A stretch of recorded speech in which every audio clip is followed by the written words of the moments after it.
The man who helped me destroy his father was the same man I planned to leave behind, without ever telling him why. I didn't know that yet. Back then, all I knew was that his eyes lingered on me like he was already ruined, and that I was dangerous enough to let him. I was 9 years old when my world ended. There were no explosions, no sirens, just a knock on the door that changed everything. My father used to leave early every morning in pressed shirts and tired smiles. He worked for the Vale Group, one of the most powerful companies in the country. Victor Vale was his partner, his friend, or so we thought. Then one afternoon, my father came home before noon. His tie hung loose around his neck. His hands shook as he dropped his briefcase by the door. He didn't answer my mother when she asked what was wrong. He didn't even notice me standing there. By nightfall, the news was everywhere. Senior executive accused of embezzlement, millions missing, trust betrayed. My father swore he was innocent. He begged people to listen. But in a world ruled by money and reputation, truth didn't matter. The next morning, Victor Vale stood before the board and called my father a thief. That was the day everything disappeared. Friends stopped calling. Business partners vanished. Doors closed without explanation. Within months, our accounts were frozen. Our house was gone. My father stopped shaving, stopped sleeping, stopped talking. One rainy evening, I found him in the garage. I didn't understand death then, but I understood that he wasn't coming back. After the funeral, my mother changed. Grief turned into something sharp, determined. She went on television and said Victor Vale's name out loud. She spoke about forged documents, manipulated audits, quiet threats behind closed doors. She told the truth. That was her mistake. 3 nights later, men broke into our house. I hid under the staircase, my knees pulled to my chest, my sleeve pressed against my mouth to stop the sound of my breathing. I heard glass shatter. I heard my mother beg. And then I heard a sound that still follows me into my sleep. They never knew I was there. By morning, I had no parents. And the world had one less witness. That night, sitting alone in a house that no longer felt like home, I made myself a promise. I would grow up. I would get close. And one day, I would destroy everyone responsible. If you enjoy emotional dark romance stories like this, don't forget to like the video and subscribe. It really helps the channel grow. 15 years later, I walked into the Vale Group headquarters wearing a tailored black dress and a smile sharp enough to cut. My name was Evelyn Hart now. No one recognized the scared girl from under the stairs. Victor Vale didn't even look up when I introduced myself as his new executive secretary. He signed papers, dictated schedules, trusted me with passwords and private meetings. He never once questioned why I watched him so closely. I worked hard. I stayed late. I became indispensable. And then there was Julian Vale, Victor's son. The first time I saw him, he was standing by the floor-to-ceiling windows of the executive lounge, sleeves rolled up, phone pressed to his ear. The city lights outlined him like a warning. He turned when he sensed me. Our eyes met. Something dangerous settled in my chest. "Who are you?" he asked after hanging up. "Evelyn, my first day." He smiled slowly. Not polite, not distant, curious. "My father's new favorite," he said. "That didn't take long." "I work hard," I replied. His gaze dropped to my mouth, then back to my eyes. "I can see that." I should have hated him instantly. Instead, my pulse betrayed me. Julian was nothing like his father. Victor Vale ruled through fear. Julian ruled through charm and restraint. He listened when people spoke. He questioned decisions. He fought for his late mother's legacy like it still lived inside him.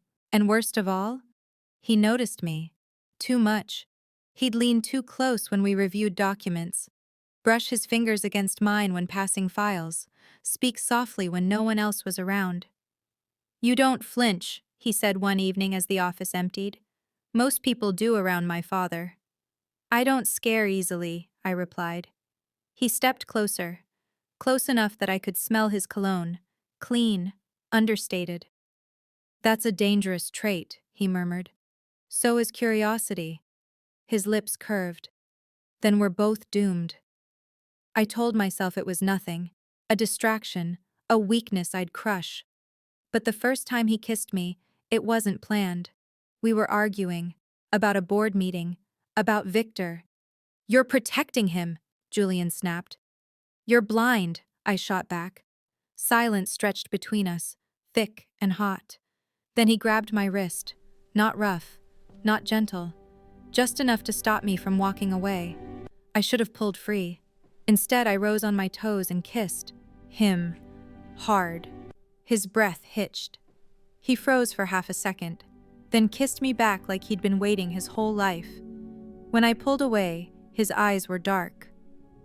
"You shouldn't do that," he said. "I know." He smiled like it hurt. "Do it again." I didn't. I walked away and told myself it meant nothing. I lied. Days turned into nights. Nights into secrets. Julian started staying late too. We shared coffee, silence, stolen glances. Once, during a tense meeting, my foot brushed his under the table. He didn't move it away. Later in the elevator, he leaned down and whispered, "You're playing a dangerous game, Evelyn." I smiled sweetly. "You don't know the rules?" He laughed quietly. "Then teach me." I didn't realize then how true that would become. Because as I stood outside Victor Vale's office one evening, holding documents that could destroy him, I understood something chilling. Working for the enemy had been easy. Working this close to his son? That was the real risk, and I was already in too deep.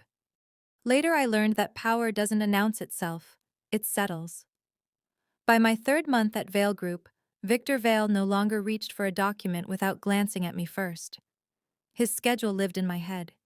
His secrets passed through my hands before they ever reached the board. I made myself invisible where it mattered and essential everywhere else. That was the trick. Julian saw it before anyone did. He started watching me the way people watch storms on the horizon. Not afraid, just alert. As if something in him recognized the danger long before it arrived. "You've changed the flow of this place," he said one night, leaning against my desk while the rest of the floor emptied out. I didn't look up. "That's what efficiency looks like." "No," he said. "That's what control looks like." I finally met his eyes. "And does that bother you?" His smile was slow, thoughtful. "It should." I stood, closing the space between us deliberately, close enough that the air shifted. "But it doesn't," he finished quietly. Something sharp tightened in my chest. "Careful," I said. "Curiosity ruins people." He didn't step back. So does silence. That was the moment I realized this wasn't a flirtation. It was a collision. The first crack appeared in a file Victor hadn't meant anyone to study closely. An old subsidiary, buried transactions, numbers designed to look boring. They weren't. I froze mid-scroll, my pulse pounding so loudly I was sure Julian could hear it from across the table. "What is it?" he asked. I hesitated, then slid the document toward him. He read without speaking. The tension in his shoulders wasn't shock. It was recognition. "You knew," I said. "Yes." The word landed between us like a blade. "My mother tried to expose this," he said after a moment. "Before she died." The room felt smaller. "So why are you still here?" I asked. "Why protect him?" Julian looked at me fully then. No charm, no smile. "I'm not protecting him," he said. "I'm choosing you." I should have shut him out. Instead, I kissed him. Not softly, not gently. A warning kiss. teeth grazing his lower lip just enough to hurt. He sucked in a breath when I pulled back. "That was unnecessary," he said hoarsely. "You don't have to stay," I replied. He wiped at his lip, a faint trace of red staining his thumb. "I want to." That was when I knew he was already compromised. From then on, we stopped pretending this was accidental. We didn't define anything. We didn't promise safety. But we moved together. Late nights turned into strategy sessions, whispered conversations in hallways, stolen looks during board meetings that said more than words ever could. Julian covered for me when I stayed too late. I redirected inquiries when he pushed too hard against his father, when I felt jealousy coil in my chest, watching some executive laugh too freely at his side. I didn't confront it. I waited. 10 minutes later, in the stairwell, I kissed him hard enough to leave him breathless. He laughed under his breath when I pulled away. "You're dangerous," he said. "You like that," I replied. He didn't deny it.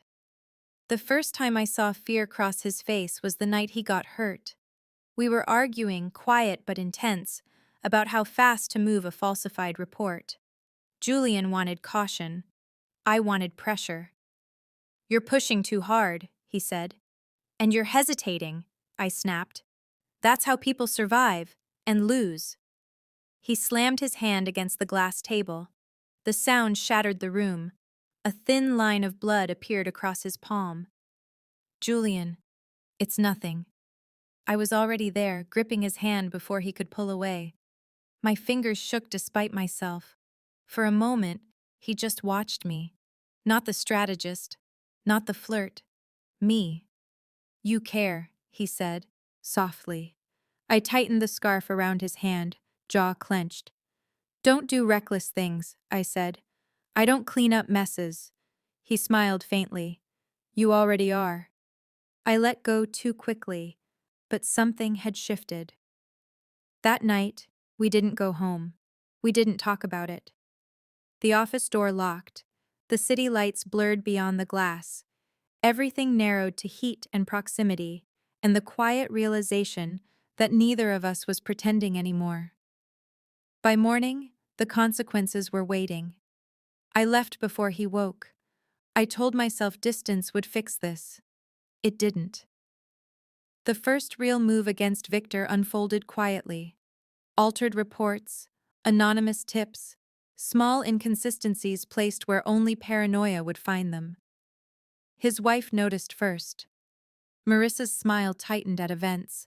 Her hands shook during interviews. Whispers followed her like shadows. Julian watched it happen. He never stopped me. One evening he asked only one question. "How far are you willing to go?" I stepped into his space, eyes burning. "All the way." He nodded once. "Then I'm with you." I kissed him. Not tender, not sweet. A vow. Because somewhere between vengeance and desire, I had crossed a line I could no longer see. And the man helping me destroy his father? He was already ruined, but so was I. Marissa Vale cracked quietly. That was the cruelest part. She didn't scream. She didn't throw scenes, at first. She simply began unraveling in public, thread by careful thread, while the world pretended not to notice. And I made sure of it. It started with timing. A misplaced email sent at the wrong hour. A whispered rumor dropped where paranoia already lived. I never accused her directly. I let her accuse herself. Julian watched it happen. He never asked me to stop. "You're enjoying this," he said one night, not accusing, observing.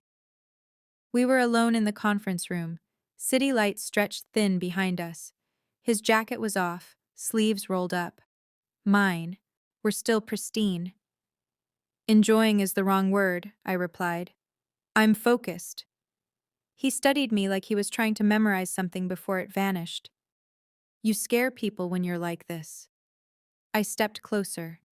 "Only the guilty." His gaze dropped to my mouth. "Or the honest." I kissed him before he could finish. Not sweet, strategic. His breath hitched. His hands came to my waist instinctively, then stilled, as if reminding himself who I was supposed to be. I bit his lower lip. Not hard, just enough. He made a low sound and didn't pull away. When I tasted blood, I froze for half a second. Julian smiled against my mouth. "I don't mind," he murmured, tongue brushing the cut. "Hurts in a good way." Something dangerous flared between us. I pulled back first. "That makes one of us," I said. I lied. Marissa's first public crack came at a charity luncheon. She forgot the name of the foundation she chaired, laughed it off too loudly, corrected herself twice, clutched her wineglass like it was keeping her upright. The cameras caught everything. Julian stood beside me as reporters whispered. "She's spiraling," he said quietly. "She's lonely," I replied. "That's worse." He didn't argue. Later that evening, Victor raged behind closed doors, voice shaking the walls. I stayed perfectly calm as I delivered schedules and smiled politely. Julian didn't leave my side. He positioned himself subtly, between me and his father, between me and suspicion. I noticed. "You're protecting me," I said later, once the floor emptied. He shrugged. "I protect what matters." I tilted my head. "Careful. That's how people get used." His smile was soft. "Dangerous." "I already am." We didn't kiss that time. We didn't need to. The second crack was louder. Marissa called me into her office one morning, eyes glassy, smile brittle. "Do people talk about me?" she asked suddenly. "No," I said truthfully. "They speculate." Her hands trembled. "Victor thinks I'm imagining things." I met her gaze steadily. "Victor thinks a lot of things." She laughed, then cried, then apologized for crying. By the time I left her office, she was already lost. Julian was waiting outside. "What did you do?" he asked softly. I didn't slow my pace. "Nothing she didn't help along." He followed me into the elevator. The doors closed. Silence stretched. Then he pressed me back against the mirrored wall and kissed me like restraint was no longer an option. His hands gripped my hips, mine fisted in his shirt. I bit his lip again, harder. Blood bloomed. He groaned. "Jesus, Evelyn." "Say stop," I whispered. He didn't. The elevator chimed. We broke apart, breathing hard, composed masks snapping back into place as the doors opened. We walked out like nothing had happened. That night, we didn't bother pretending anymore. The argument started over documents. It always did. "You're pushing too fast," Julian said, "and you're slowing me down. You're enjoying the control." I stepped into him. "So are you." The words hit harder than any slap. Silence. Then heat. He kissed me like a confession, like surrender. The world narrowed. Clothes came off in pieces. Hands learned familiar paths. We didn't talk about love. We didn't talk about tomorrow. We didn't need to. When it was over, we lay tangled in the aftermath, breath slowing, skin still humming. Julian traced a finger along my shoulder. "You're not just here to work or gain control. You're here for revenge for something I haven't figured out yet," he said quietly. I didn't answer. He didn't push. That was the problem. Marissa went to the media a week later. She looked thin, wild-eyed, desperate. She talked about conspiracies, about betrayal, about feeling watched. Victor denied everything. Julian stood beside him during the press conference, face carved from stone. I watched from my desk, pulse steady. This was no longer a game. It was war. And the man helping me burn it all down? He was standing in the fire with me. Marissa didn't recover after the interview. The media called it stress. The board called it unfortunate. Victor called it embarrassment. I called it inevitable. Her outburst spread across every channel for 3 days straight. Clips replayed endlessly, her shaking hands, her voice rising too high. The way she kept insisting people were lying to her. By the end of the week, The narrative was already decided. Unstable, mad, emotional, unreliable. Victor made sure of that. I watched it happen from my desk while answering calls and scheduling meetings like nothing had changed. Like this wasn't exactly where I'd been pushing her all along. Julian didn't say much during those days. He grew quieter instead, more watchful. And sometimes, when he thought I wasn't looking, I caught something unsettled in his expression. Not regret, not quite. Something closer to realization. "She's being sent away," he said one evening. We were alone in his office. The city outside glowed cold and distant, reflections sliding across the glass walls. I didn't ask who. "I know," I said. He exhaled slowly. "A private mental institution. My father says it's temporary." We both knew it wasn't. I kept my voice steady. "Maybe it's better for her." Julian studied me then, searching my face like he was trying to find something he'd lost. "You don't feel anything?" he asked. I held his gaze. Should I? The silence that followed felt heavier than anger. Julian looked away first. For the first time since we'd started this, I felt the distance between us. And I hated it. Marissa died 2 weeks later. They said she slipped. A fall from an upper balcony during a supervised walk. Tragic. Sudden. No one at fault. The news spread through the office like smoke. I expected to feel satisfaction, closure, relief. Instead, there was only quiet. One person responsible for my mother's death was gone, and it didn't feel like victory. Julian didn't come to work the next day. When he returned, something in him had changed. He still stood close to me, still touched me absent-mindedly when we passed in hallways. But the warmth had edges now. Grief did that to people. I didn't know how to comfort him, so I didn't try. That was my mistake. The charity ball came a month later. Victor insisted on appearances, stability, normalcy. I wore black. Julian noticed immediately. "You always do that," he murmured as we stood near the entrance. "Do what?" "Look like you're mourning something no one else can see." I smiled faintly. "Maybe I am." His hand rested at the small of my back longer than necessary as we moved through the crowd. Possessive, unspoken. People noticed. So did I. The jealousy started when I spoke to another man, one of the investors. Julian disliked. It was harmless, strategic, necessary. Julian didn't see it that way. His jaw tightened from across the room. His drink remained untouched. By the time he pulled me aside, his control was already slipping. "What was that?" he asked quietly. "A conversation." "You were laughing." I crossed my arms. "I'm allowed to." His eyes darkened. "Not with him." The possessiveness should have irritated me. Instead, heat curled low in my stomach. "You don't own me, Julian." His laugh was sharp.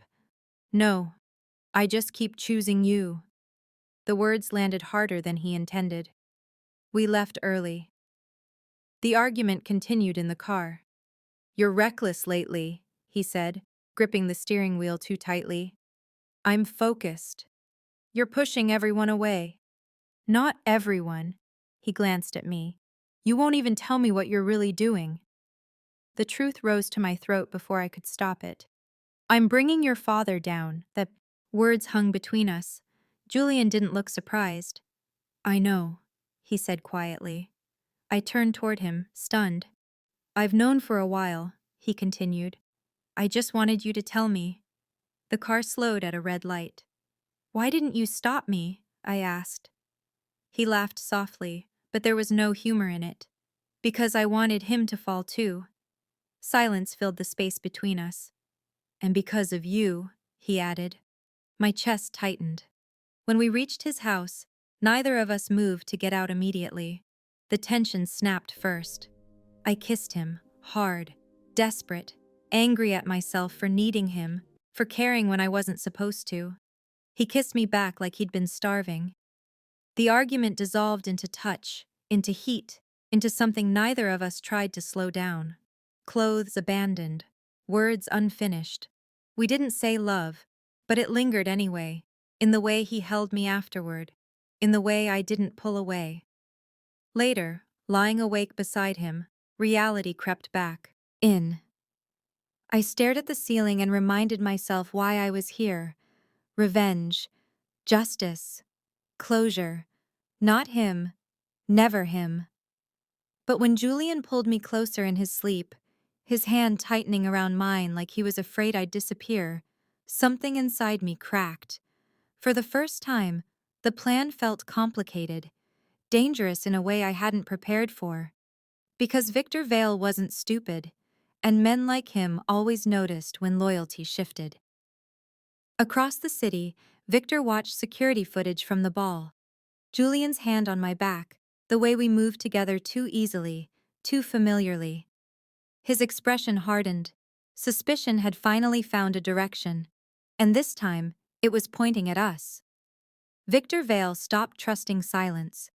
I noticed it first in small ways. Meetings moved without warning. Conversations ended when I entered the room. Security doubled on certain floors. Files I used to access freely suddenly required approval. He was watching. Not openly. Victor never did anything openly. But the air around him changed, heavy with suspicion. Julian noticed it too. "You need to slow down," he said one evening, closing the door behind him in my office. His voice was low, controlled. "He's starting to connect things." "I don't have time to slow down," I replied. "You do if you want to survive this." I looked at him then, really looked. The man who had stood beside me through every scheme. The man who had chosen me even when he knew I was dangerous. "You can still walk away," I said quietly. His jaw tightened. "Stop saying that." "I mean it." "I don't," he said. "I'm already in this with you." And that was the problem, because I was already planning how to leave him behind. The kidnapping happened 3 nights later. I never saw it coming. One moment I was leaving the office parking garage, heels echoing against concrete. The next, hands grabbed me from behind, a cloth over my mouth, darkness swallowing everything. When I woke, my head throbbed and my wrists burned against tight restraints. Victor Vale stood across the room, calm, immaculate, patient. "I was wondering when you'd make your move," he said. I said nothing. He circled slowly, studying me like a puzzle finally solved. "You're very good," he continued. "Better than your father." The words hit like ice. I laughed softly despite the fear clawing at my chest. "So you remember him?" Victor's smile didn't reach his eyes. "Of course. Weak man, emotional, easy to destroy." Something inside me snapped. "You framed him," I said. "You ruined his life." "I protected my company." "You killed my mother." The room went very still. For the first time, Victor looked surprised, then amused. "So that's who you are," he murmured. "The little girl who survived." I met his gaze without blinking. "I told myself I'd watch everything you built burn." His expression hardened. "You should have stayed. Hidden." He nodded toward the men near the door. And for the first time since I was 9 years old, fear truly settled into my bones. The door burst open before anyone could move. Police flooded the room, voices shouting, weapons drawn. Victor turned sharply. Julian stood behind them. His face was pale, eyes locked on mine. For a moment, everything else disappeared. "You're safe," he said, voice rough. Later, I would learn how he'd done it, how he'd traced missing financial records, how he'd connected my investigation to old police reports, how he'd handed over evidence, his father's crimes, the shell companies, the manipulation, everything. He had destroyed his own father to save me. Victor Vale was arrested that night. He didn't look at Julian as they led him away. He only looked at me. and smiled. The aftermath moved quickly. The board removed Victor immediately. Investigations opened. Stock prices dipped, then stabilized once Julian stepped in as acting CEO under his mother's original will. The company that had destroyed both our families now belonged to him. He should have looked victorious. Instead, he looked tired. We both did. "You got what you wanted," he said one night, standing beside me on the balcony of his apartment. The city stretched endlessly below us. "So did you." He nodded slowly. "Yeah." But neither of us sounded convinced. Revenge felt different once it was over. Quieter. Hollow in places I hadn't expected. Julian turned toward me. "What happens now?" The question I'd been avoiding. I forced a smile. "Now we move on." He searched my face, sensing the distance already forming.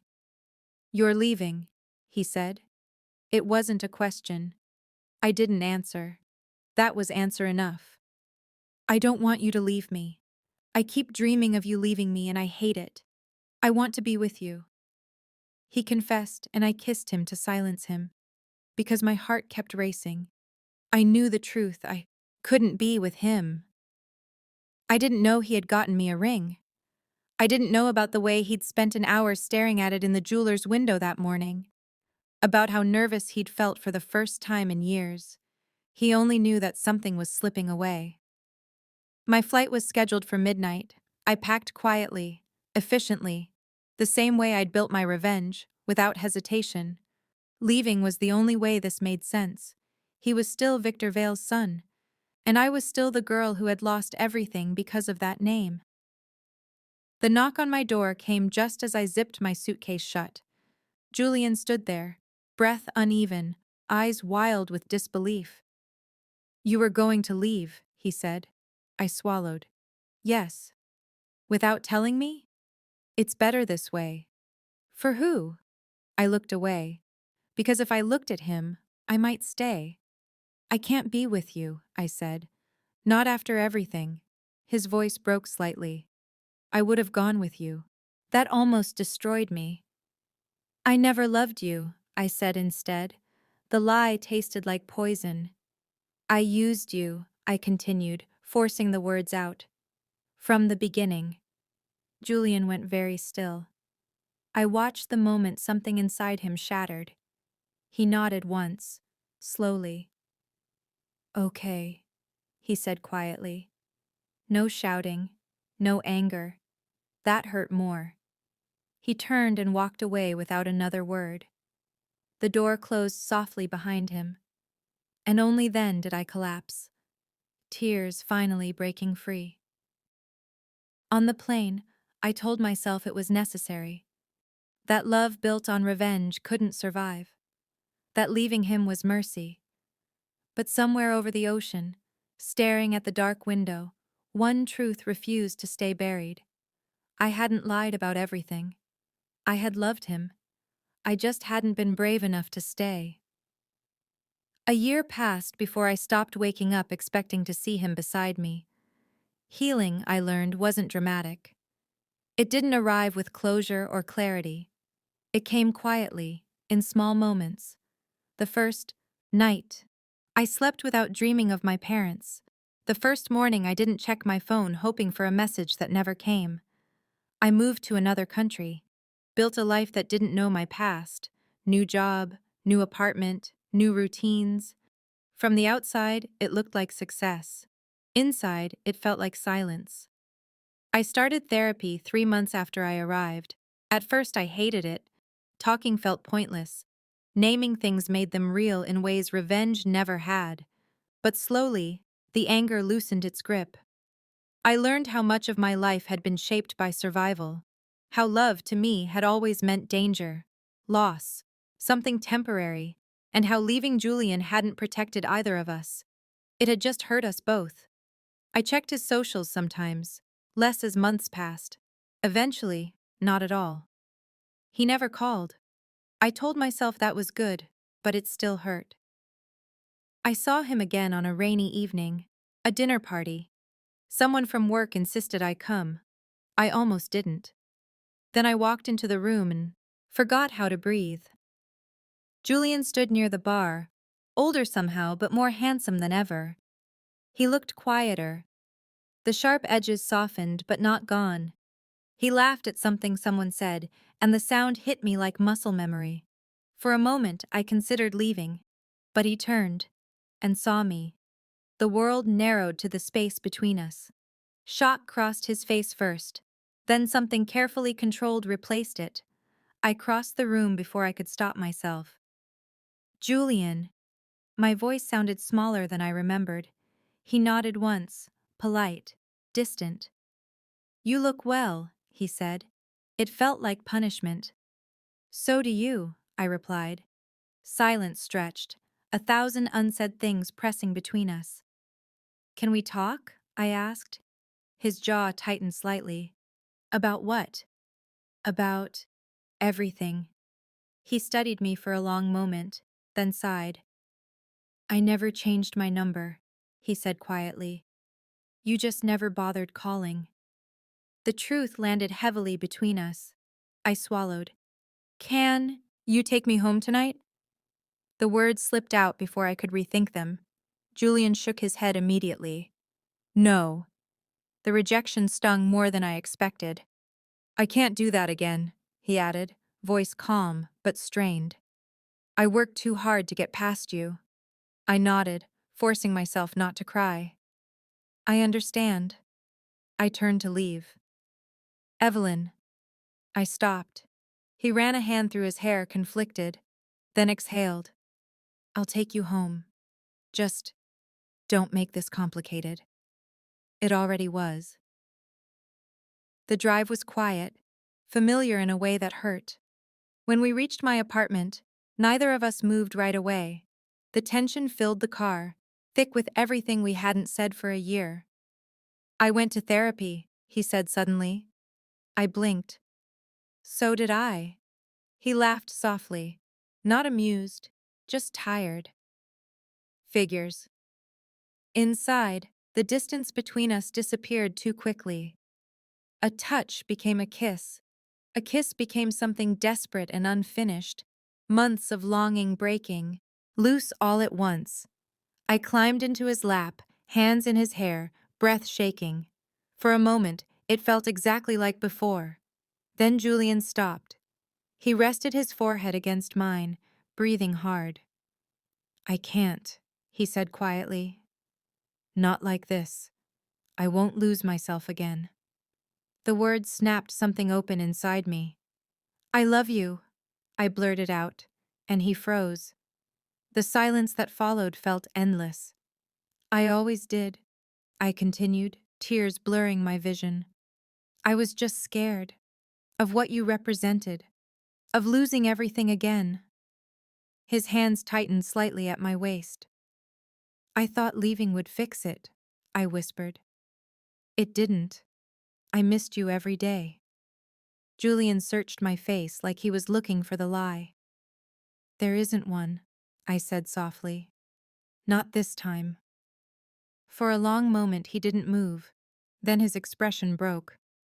I never stopped loving you, he admitted. The words landed gently this time. Not explosive, certain. We kissed again, slower now, careful, choosing instead of colliding. We didn't pretend things were perfect after that. Love didn't erase what we'd done to each other. It didn't erase where we came from, but it felt different, softer, honest. Weeks later, we walked along the river at sunset, hands brushing occasionally before finally intertwining. No more running? Julian asked.